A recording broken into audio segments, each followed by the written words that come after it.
Assalamu alaikum wa rahmatullahi ta'ala wa barakatuh.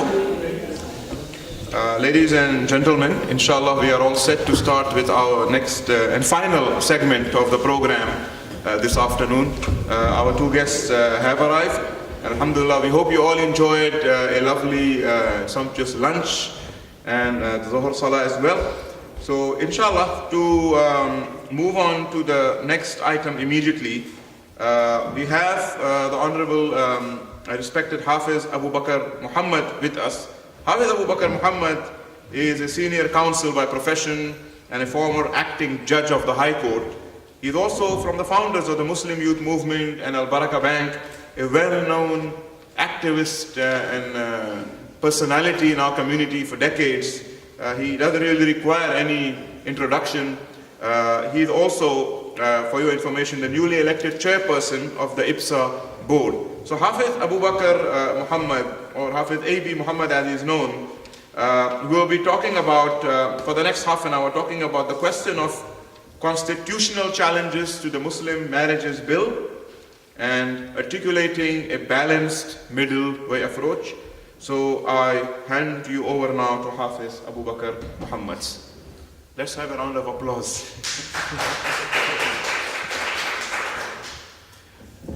Alhamdulillahi Rabbil Alameen, wassalatu wassalamu ala ashrafil mursaleen, Sayyidina Muhammad wa ala alihi wa ashabihi ajma'een, walhamdulillahi Rabbil Alameen. I just saw it on the table.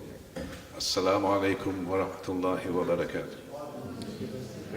That document that you have on the table, which I just saw now, it says the non-recognition of Muslim marriages 2 decades. That's not quite correct. It's more than that.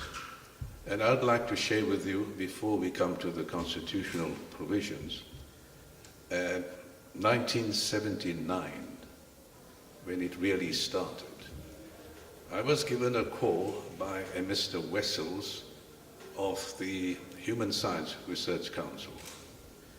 He called me and he said, I'd like to meet you because I was then, though practicing as an advocate in chambers, I was giving lectures to final year law students on Islamic law.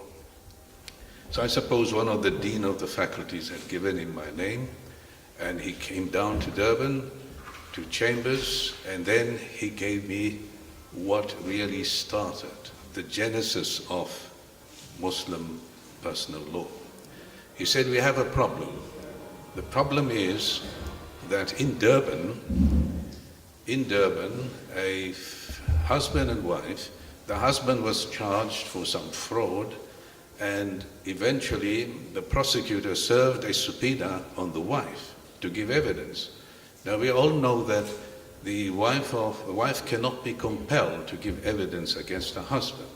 So the prosecutor successfully argued that she was a Muslim wife which was not recognized, and therefore she was not a wife.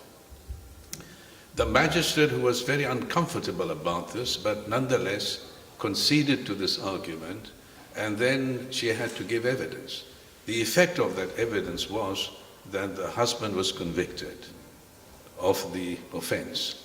Now you all know that 4 years or 4 months, there is automatically a review. So this matter went on review before 2 judges, and when they saw this, the question of recognition of Muslim marriages arose. And the 2 judges themselves didn't feel comfortable about it. It appeared to be somewhat unconscionable, but the magistrate was correct, and so was the prosecutor, strictly in terms of the law. So somehow or the other, they upheld the conviction, but gave him a lenient sentence. But in the document, they wrote and endorsed a statement that they needed this matter to be investigated. And that was the reason, and of course referred to the Human Science Research Council, and that is why Mr. Wessels came to see me and to ask me, what is this marriage all about? What is Muslim marriages?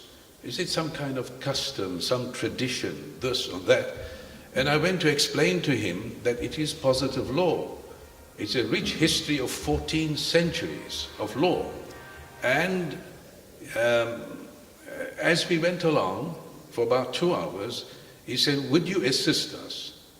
We would like to appoint you and formally brief you on the terms of reference, and this is the title, The Scope and Application of Muslim Personal Law in South Africa.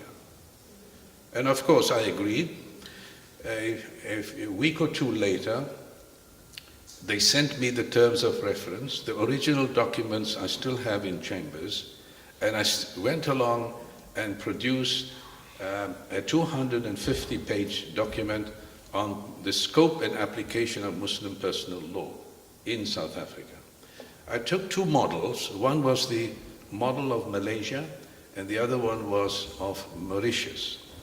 And of course there was some statistics and data in that the Malaysian model, prior to the introduction of Muslim personal law in Malaysia, the divorce was something like 1,200.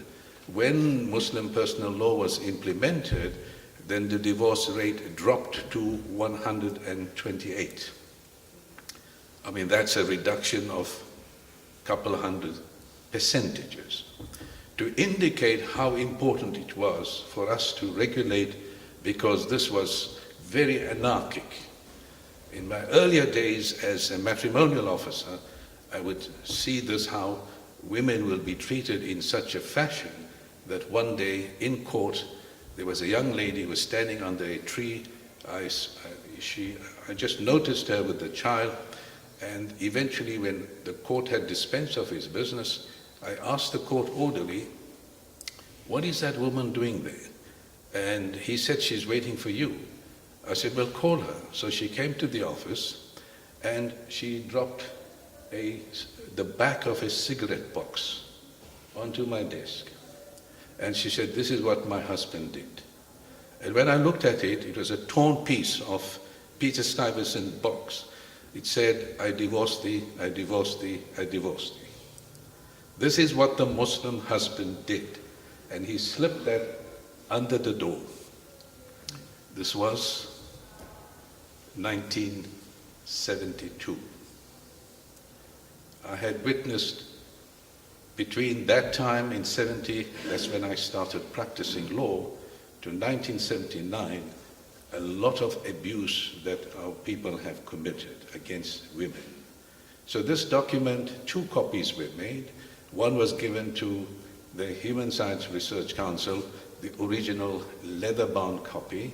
I think historically they will still have it.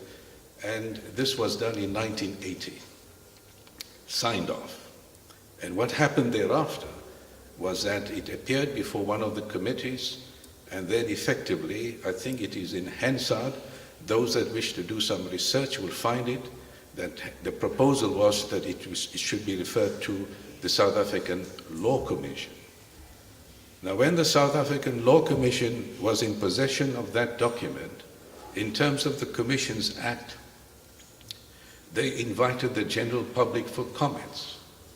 And all hell broke loose, because everybody was claiming their turf. This is Sunnah is my property, Sharia is my property. This should be according to Hanafi madhab, that one to Shafi madhab, that should be according to Hanbali madhab. And they were totally confused. So what happened is that this whole thing got buried. A Professor Nadir was appointed as a referee, and Maulana Sema from a Darul Ulum of Newcastle.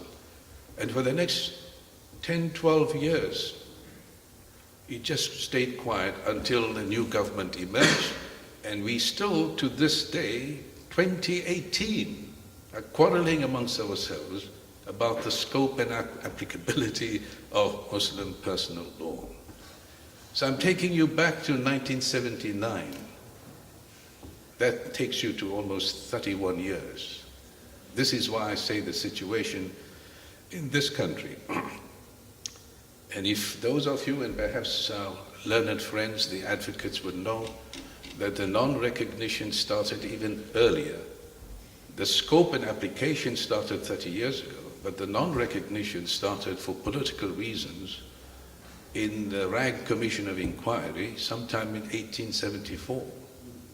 And why was it? Because the judgment or the decision of the Rag Commission was economically to keep our people out of the participation in the economic exploitation of Natal. And this is how we have been struggling for almost more than a century. The purpose, therefore, is to tell each and one of us that there are three pillars in which a community can survive.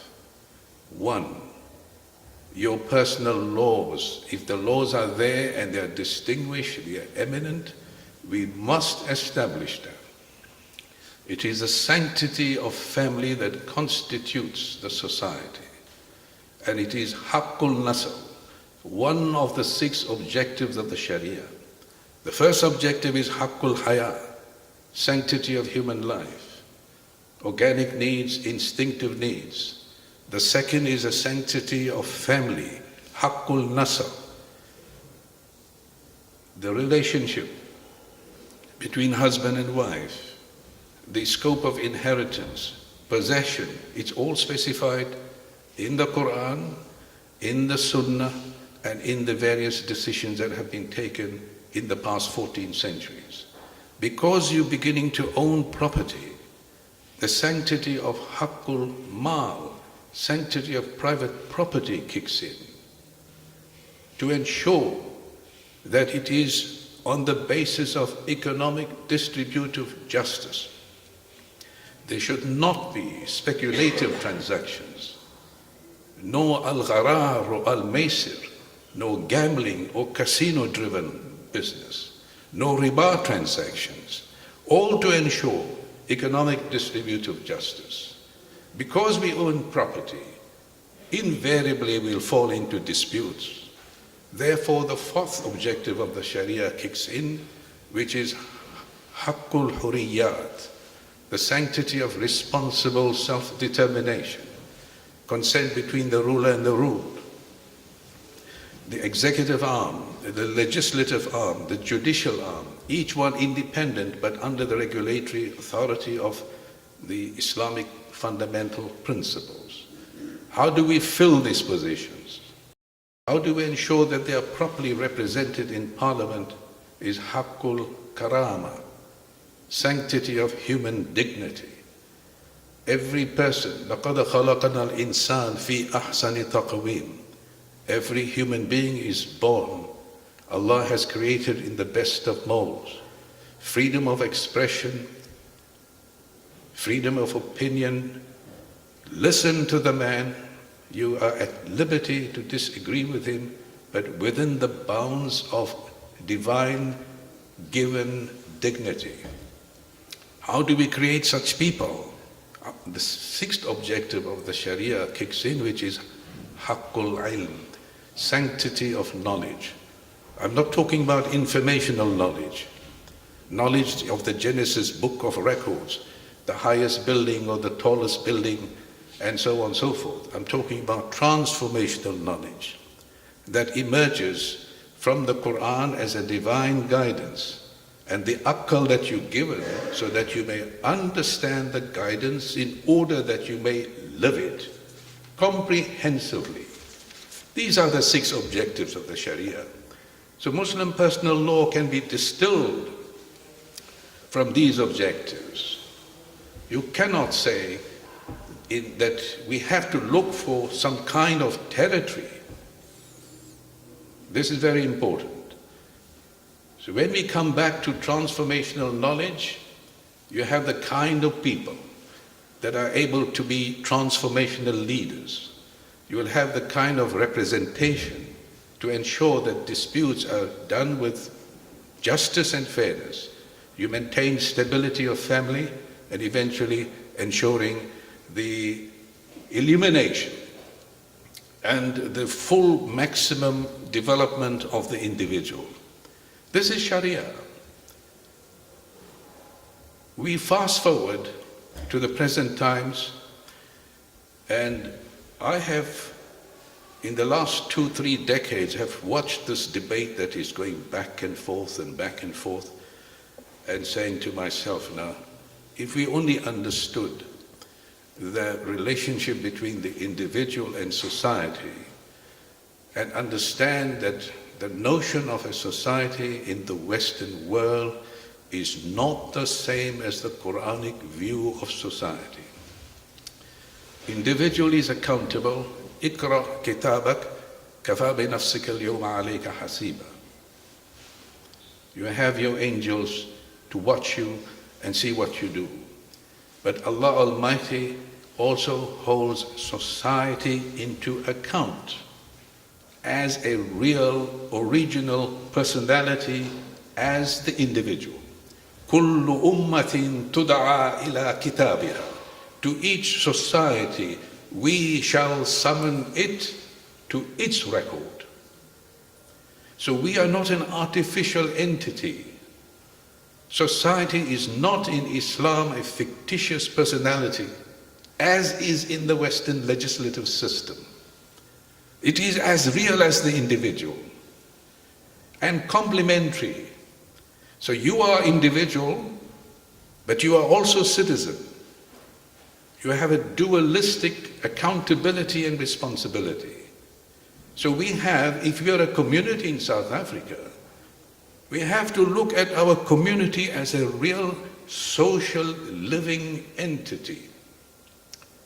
It therefore requires its structures. One of it is Muslim personal law, some regulatory authority to ensure that the integrity of family life is preserved, not left to individuals without some kind of enforcement. A political authority without enforcement is no authority. So that's the challenge. Secondly,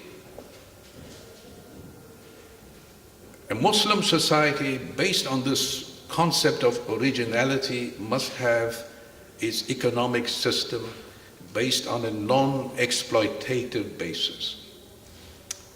And this is why that was the prompting for me to set up the first non-riba, Sharia-compliant bank in South Africa.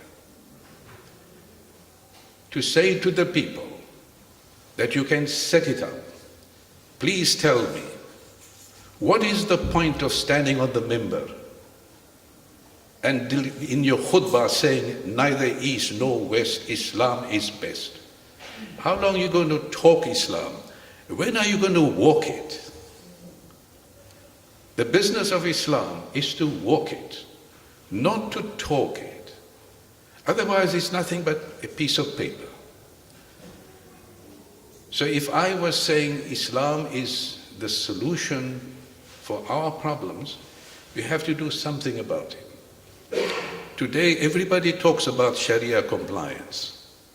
Where in your lexicography, in your speeches or your understanding 30 years ago was this word Sharia compliance?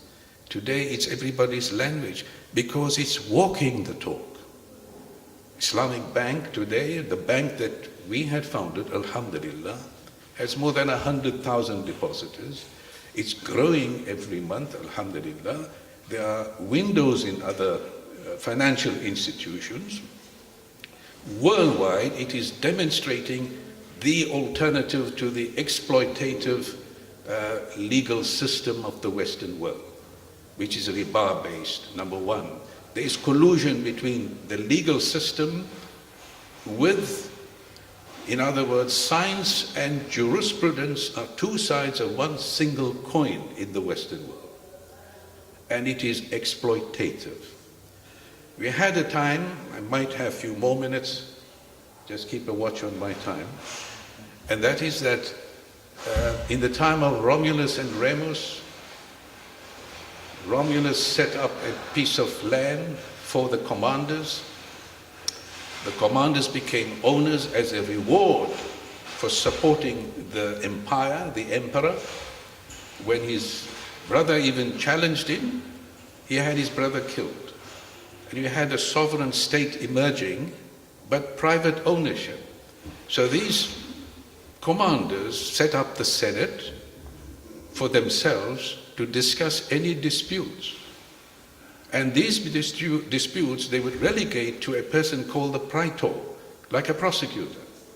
The praetor in turn, only for the landowners, remember, would then refer the matter to the iudex.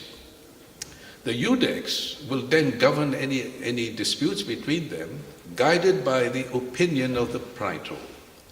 And then it went on and on till you had so-called fatwas and opinions, contradictory, inconsistent, etc. Eventually, Justinian, some 800 years later, and around about 800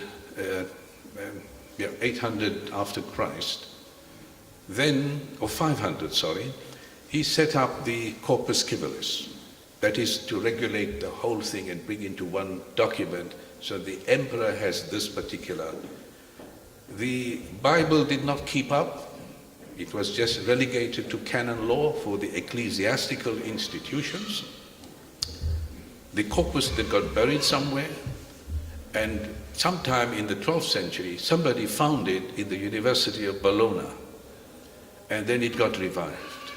And from then onwards, the notion of private ownership, the sovereignty of private ownership enforced by the sovereignty of the state, became the twin pillar of Western jurisprudence. The distinction between common property and private property, slowly there was an erosion. And in the 16th century, the argument was that it's a waste of time because you're going to leave common property lying around. Better if you privatize it, effectively there'll be more opportunity for job creation, and using that so-called rational argument, in the same way that science had done, a kind of collaboration emerged. And hence an explosion of colonialism started, and communal property belonging to everybody was taken over by violence, by persuasion, by extortion. South America, the whole of Africa, South Africa, and eventually we found the notion that most of the communal land became privatized and people owning something like 800 to 100,000 acres or hectares at a time. So you have a situation where communal property is only left to the fringes of the mountains and the oceans. Most of the cultivatable land has been privatized. And South African legal system is really for 3 centuries the product of the Roman system with those 2 pillars, then the Roman Dutch system, English common law, etc., a hybrid version of all these systems to what it is, and now eventually to constitutional sovereignty, ensuring and protecting the sovereignty of private property. You see, the doctrine of original sin that occurred is now completely covered under the veneer of a so-called legal system. In Islam, I just said to you, Haqqul Mal is economic distributive justice. There is no such thing as absolute ownership. You are Khalifatullah. You cannot testate that which you own between your life up to your grave, to your favorite pet or budgie or this or that. It is fixed. Hence, our understanding of ownership is accountability and responsibility, based on the notion that we are holding this in trust. Allah is the absolute owner. Allah is the owner. He takes back what He owns. Even you, our life, and everything with us. So we come back quickly to Muslim personal law and the debate, etc. You will find these difficulties because there are certain constitutional provisions that resonate with the 6 objectives of the Sharia, that we can find some kind of accommodation. having given advice to Al Baraka Bank in many ways, in my capacity both as director, one of the things I found which would be a good opportunity for us is this, that we constitute perhaps 3%, maybe with immigrants 4%. There's a 96% that are not embracing the system. It will be difficult to ask for a parallel system. Constitutionally, that would be deemed unfair for other people. Therefore, unlike maybe Malaysia, which has 50% population, so a parallel system is possible. The other approach would be to embed, and I'm talking about the policy of embedment, in that where there is a particular provision and it is consistent with the Bill of Rights, for example, the rights of the wife to fair treatment and all the specifics that go with the consequences that flow from a matrimonial relationship, it must be embedded and to some extent boxed, which is possible. Because when I applied for a banking license in 1987, I made it very clear to the Reserve Bank that we don't want any privileges or any exceptions. And they were shocked. I said, I will be able to persuade you that Islamic banking is in the public interest in terms of Section 1 of the then Banking Act, or Deposit Taking Financial Institutions Act. And we succeeded because each time we were able to explain that it is pro-man, pro-culture, and he was able to establish, without necessarily getting any exceptions, the same rigorous regard or demands of whatever the banking laws apply. I do not therefore see any difficulty if we apply the same approach. And what we notice is that there is a willingness to recognize from the government and the authorities this kind of egotistic behavior of some kind of owners of a turf and so on is not consistent with the maqasid of the Sharia. Because the maqasid of the Sharia, the objective of the Sharia, in the final analysis, is the goodness and wellness of a human being. And in our case, especially our women, it is they that the most urgent need is required. And I think we will leave it to the scholars and the advocates that have more or less zoomed into the current position of where the status is standing to think about this, because so long as we do not put these three pillars right, well, we've got one of them already, which is most Islamic banking, finance, that gives an opportunity to the businessman to come to the bank. The doctrine of exceptions or necessity no longer operate. He cannot say, well, there was no bank, so I'm forced to go into a riba bank. The opportunity is given, and he doesn't have to be with one bank. He's got Standard, Financial, FNB, and etc., etc. So that one pillar, alhamdulillah, in the last 20, 30 years has matured to be able to handle, and I can assure you it's growing and has created a huge amount of prosperity, because I have witnessed people who have taken the step to do the proper thing, which was Sharia compliant, who have grown from 1 million to 500 million in the 30 years that I have watched. The blessings that flow from it. So you've got the one arm, and the assistance that this particular arm gives to the stability, growth of society exceeds 500 million over the year, excluding zakat. I'm not talking about that. Likewise, if you got your Muslim personal law right, a willing government or institution, I can assure you there'll be nothing but prosperity for the family. With that family comes prosperity for the husband, the wife, and the children. Look at it that way. Look ahead. for your grandchildren. Let us not mess this country's history of 300 years of Islam and we go on in a negative way, disintegrating as the years are going by. The numbers are increasing in broken homes and families because the manner in which they cannot regulate their disputes in the absence of Muslim personal law. And of course the third pillar, because of the cantankerous behavior, the division, the discord, the fragmentation, self-inflicted, self-absolutism. There is no central voice to speak to the government. Government wants to speak to you, but you've got dozens and dozens that want to speak, each one contradicting the other like some kind of cacophony. This is not Islam. A political authority or a voice, an imamiyah.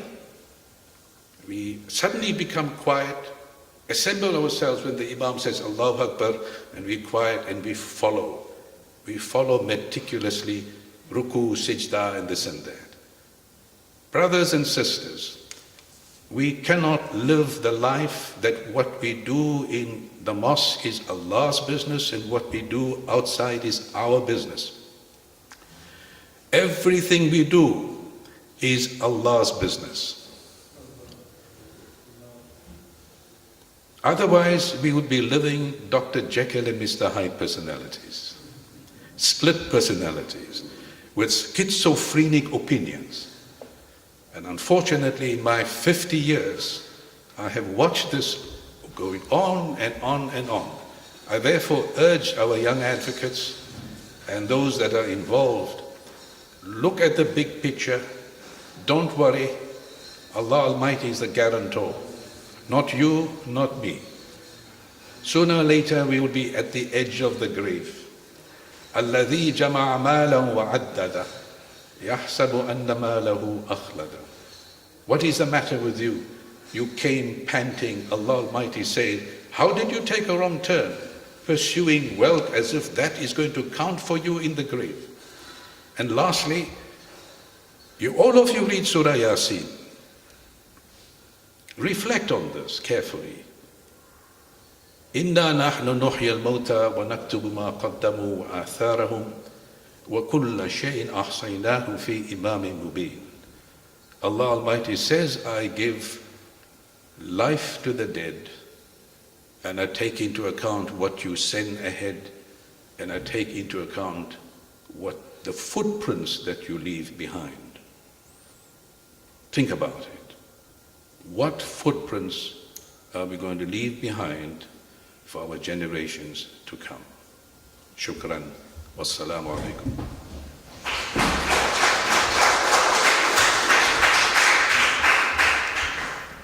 Yes, sir. What footprints are we going to leave for the generations to come? So this is the summary of what the respected Advocate AB Abu Mohamed has been talking about, that this issue, although it's a current issue, it's also an issue related to our future, the future of our children and grandchildren. Will Muslim marriages continue in the dismal state they are in right now? Or will there be some regulation and some improvement and some development and progress with regards to that and in that direction? And that depends on us and what we do about it.